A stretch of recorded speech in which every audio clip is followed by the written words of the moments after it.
First of all, happy Easter everyone, and welcome back to World's News, where we present you the most important and funny news from the past week. Last week I tried adding music to my video for the first time and it wasn't exactly good. So I give it another try, but please don't expect it to be perfect yet. Thanks. Anyways, this week's topics are how thieves stole a bridge in India, a shooting in the New York subway, the latest news from the Russo-Ukrainian war, and how Elon Musk wants to buy Twitter and why this may be harder than he originally thought. So I hope that you'll enjoy this week's news, and let's get the first topic started.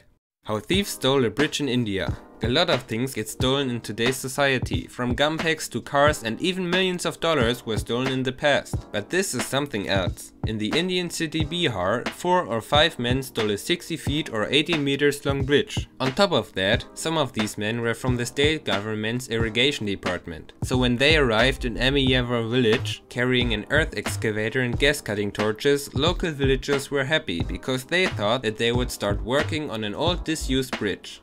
But these men didn't repair or destruct that bridge, well, not in the sense that the villagers wanted, because they dismantled the iron bridge and brought its parts to the warehouse of a local scrap dealer to later sell the metal for high prices. And you might wonder why metal is worth so much in India. Well, that's because some metal is sold to illegal factories where small guns or similar things are produced. But back to the bridge. This went on for 3 days and the thieves almost got away with it. But when a local villager called the irrigation department and the person working there said that they hadn't issued any work orders, authorities rushed to the bridge and the warehouse and arrested 8 people. So apparently you should not only fear that your phone's getting stolen, but also that your bridges are getting stolen. Damn, we sure live in a weird time, man. Shooting in New York subway. Speaking of weird times, on April 12th, a man fired multiple shots at a subway station in Brooklyn, New York. Officials say that 10 people were shot and at least 29 people were treated at nearby hospitals for injuries, none of which were life-threatening, according to hospital representatives. And this may sound like it was taken from an action movie or a video game, but the shooter put on a gas mask, deployed a gas canister and started shooting. So you might wonder why he did this, but officials said that the shooter's motive would still be unknown. The NYPD says they are currently searching for a suspect in the shooting who they believe rented the U-Haul van, whose keys police found at the scene. But that wasn't confirmed yet, so police published this picture of Frank James who rented the van. Meanwhile, his connection to the event stays unclear. Authorities are now offering $50,000 as a reward for information leading to the arrest of a suspect in the Brooklyn shooting. And the New York City mayor Eric Adams later stated that, quote, "We saw a quiet Tuesday morning turn an N train into a war zone as a smoke bomb was detonated and multiple shots rang out." Another interesting but also shocking thing are statements of witnesses and victims in the case. One woman, at the age of 46 for example, told the American newspaper CNN that she took off her jacket and tied it around the wounded leg of a man.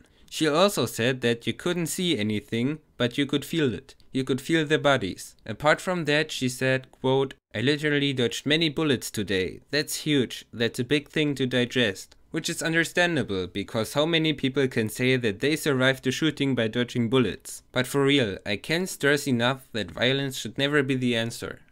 The Russo-Ukrainian war. An update.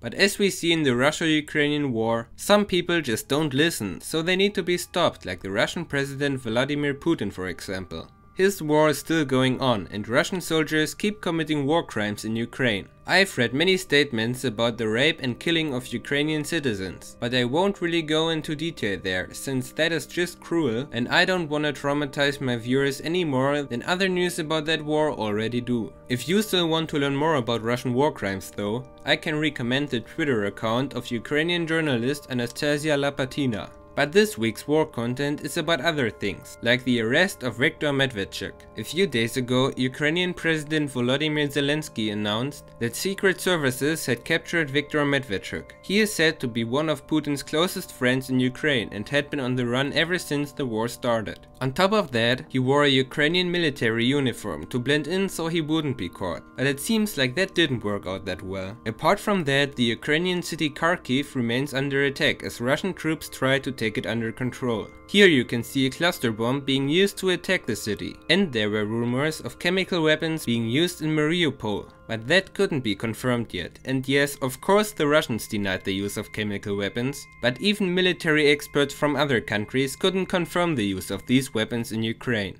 Looking back at the Bucha massacre, US President Joe Biden said for the first time that Russia's invasion of Ukraine would amount to genocide, after the Russian President Vladimir Putin said that Russia would, quote, rhythmically and calmly continue its operation and achieve its goals. So this will go on for a while, and maybe a Russian gas embargo would change the war, or maybe it wouldn't, which is very unlikely by the way. But one thing remains consistent through that whole time of war: the help of other people. This man, for example, is the owner of a pizzeria in Kharkiv, and he is still delivering food almost every day. Now that's some work moral if I've ever seen one. But he said that from time to time people from abroad would call and pay for orders of doctors and emergency workers, and sometimes for the orders of ordinary people as well. So this ain't much, but still, when you're living in the middle of a battlefield and order some pizza to calm down from all the stress, it must be awesome if you get your order for free. And people are helping on a larger scale as well. I mean, the European Commission announced that the Stand Up for Ukraine campaign has raised over 9 billion euros. Billion with a B, that's crazy. But unfortunately, that alone isn't enough to stop the war. So we'll have to count on a Russian gas embargo, I guess. Elon Musk wants to buy Twitter.